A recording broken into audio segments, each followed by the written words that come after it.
Sukhmani computer की online classes में आप सभी का स्वागत है। आज हम एक्सेल के डेटा टैब के अंदर फिल्टर, एडवांस फिल्टर का यूज़ करना सीखेंगे। आइए स्टार्ट करते हैं एमएस एक्सेल के अंदर डेटा टैब।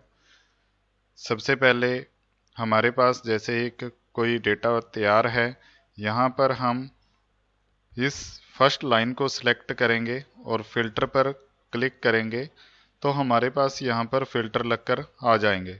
अब हम यहाँ से अगर किसी एक एम्प्लॉय का रिकॉर्ड देखना चाहते हैं तो हम इसे फिल्टर कर सकते हैं। जैसे हमने कृष्ण का रिकॉर्ड देखना है तो हम इसे फिल्टर करके यहाँ पर ले सकते हैं। और इसका बेनिफिट ये है कि आपका लार्ज स्केल का जो डेटाबेस है उसमें से आप कोई स्पेसिफाई रिकॉर्ड को फिल्टर कर सकते हो और उसका प्रिंट ले सकते हो। जैसे कि यहाँ पर हमने कृष्ण का रिकॉर्ड फिल्टर किया है और इसी के रिकॉर्ड को हम प्रिंट करा सकते हैं। अब हम यहाँ से फिल्टर ऑप्शन पर दोबारा गए, सेलेक्ट ऑल किया और ओके किया, हमारे पास ये दोबारा से यहाँ पर आ गया। इसी प्रकार से जैसे आपके पास यहाँ पर ये कई पोस्ट हैं, आप इन पोस्ट में से जैसे आपने यहाँ सिर्फ क्लर्क को ही देखना चाहते हो, क्लर्क का रिकॉर्ड ही फिल्टर होकर आएगा। हमारे पास जैसे 3 क्लर्क हैं, प्रिंट प्रीव्यू देखेंगे तो प्रिंट प्रीव्यू के अंदर भी हमें वो 3 रिकॉर्ड ही डिस्प्ले कराता है। तो आप फिल्टर का यूज़ समझ चुके होंगे कि फिल्टर हम कैसे यूज़ करते हैं। अब हम फिल्टर को हटा देते हैं। एडवांस फिल्टर जो है वो फिल्टर से कुछ एडवांस रूप में आप उसमें काम कर सकते हो। कोई भी स्पेसिफाई रिकॉर्ड आप अलग से डिस्प्ले करा सकते हो।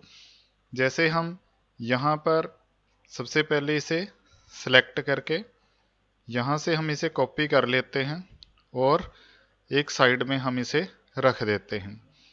अब हमने क्या करना है, डेटा के अंदर हम एडवांस फिल्टर पर क्लिक करेंगे तो एडवांस फिल्टर में ये पूरी रेंज, जो डेटा रेंज है वो पूरी की पूरी सिलेक्ट कर लेता है। यहाँ पर आपने कॉपी टू अनदर लोकेशन के ऊपर क्लिक करना है और यहाँ रेंज सिलेक्ट कर लेनी है। जैसे ये लिस्ट रेंज हमारे पास है। अब हमने क्राइटेरिया रेंज सेलेक्ट करनी है। क्राइटेरिया रेंज हमारे पास ये यहाँ पर क्राइटेरिया रेंज है। हम इस प्रकार से क्राइटेरिया रेंज को सिलेक्ट कर लेंगे।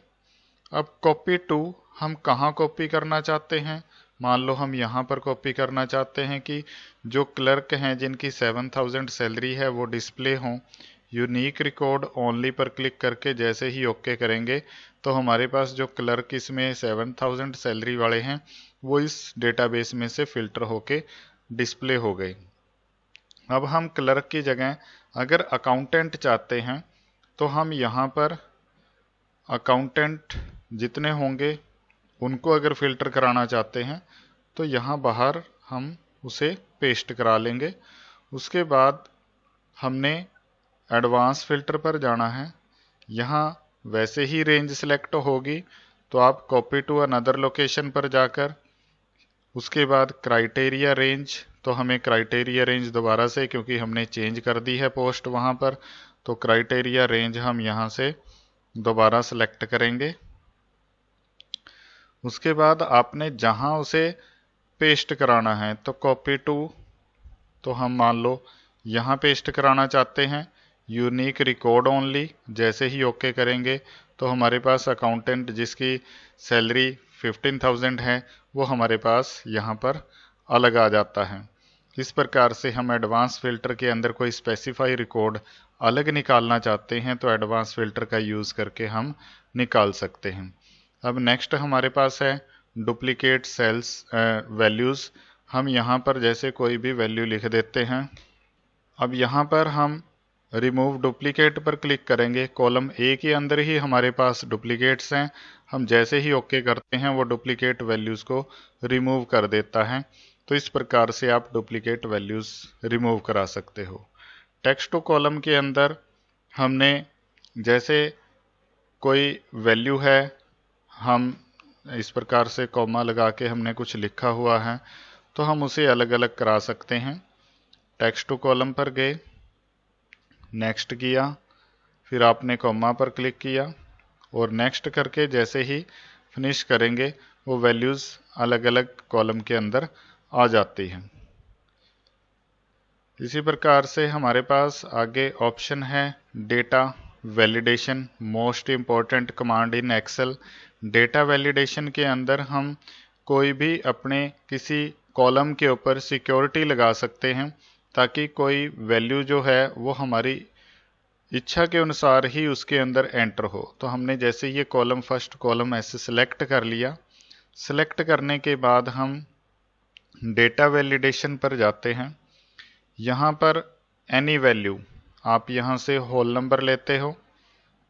डेटा बिटवीन, आपने जो डेटा है इन सेल्स के अंदर कितने के मिनिमम नंबर कितना आपने एंटर करवाना है और मैक्सिमम कितना। मान लो मिनिमम हम 33 कराना चाहते हैं और मैक्सिमम हम 100 कराना चाहते हैं। और एरर अलर्ट पर क्लिक करेंगे। यहाँ पर हम एक मैसेज डिस्प्ले करा देंगे कि जब भी यूज़र कोई वैल्यू एंटर करे तो उसे पता लगे कि इतने से और इतने के बीच में हमने वैल्यू एंटर करानी है। जैसे हमने यहाँ पर लिख दिया please enter value between 33 to 100, okay कर दिया।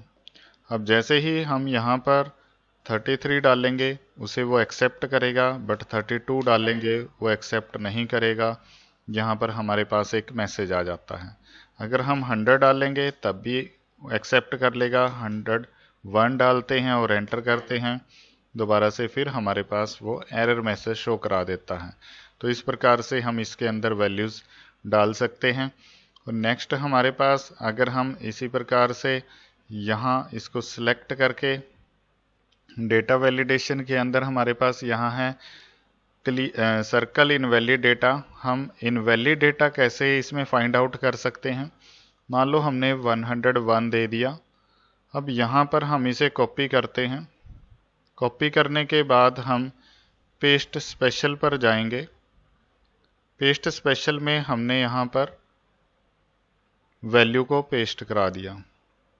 तो यहाँ वैल्यू हमारी पेस्ट हो जाती है और जो हमारी वैलिडेशन है उसका कोई यूज़ नहीं रहा। बट यहाँ पर जब हम डेटा टैब के अंदर जाएंगे, यहाँ पर सर्कल इनवैलिड डेटा पर क्लिक करेंगे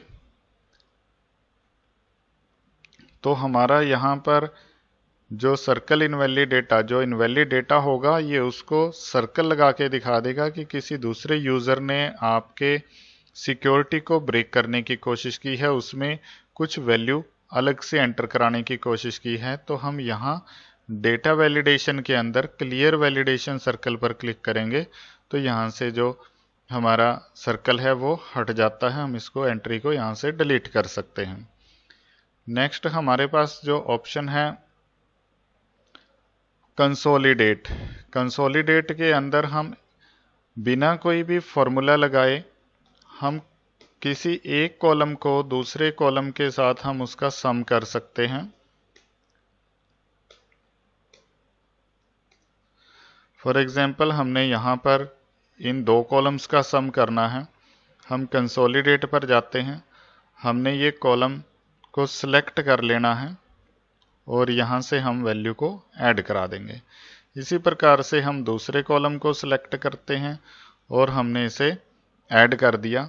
और जैसे ही ओके करेंगे, ओके करने के बाद ये देखिए यहाँ पर 8 और 4 का फर्स्ट और सेकंड वैल्यू का यहाँ पर ये टोटल करा देता है। अगर हम यहाँ पर कंसोलिडेट में सम की जगह प्रोडक्ट करते हैं तो ये इनको मल्टीप्लाई कर देगा। तो इस प्रकार से हम क्विकली किसी भी वैल्यू की कैलकुलेशन कंसोलिडेट कमांड के द्वारा कर सकते हैं। उम्मीद करता हूँ आपको ये चीज़ समझ आई होगी। That's all, thank you so much.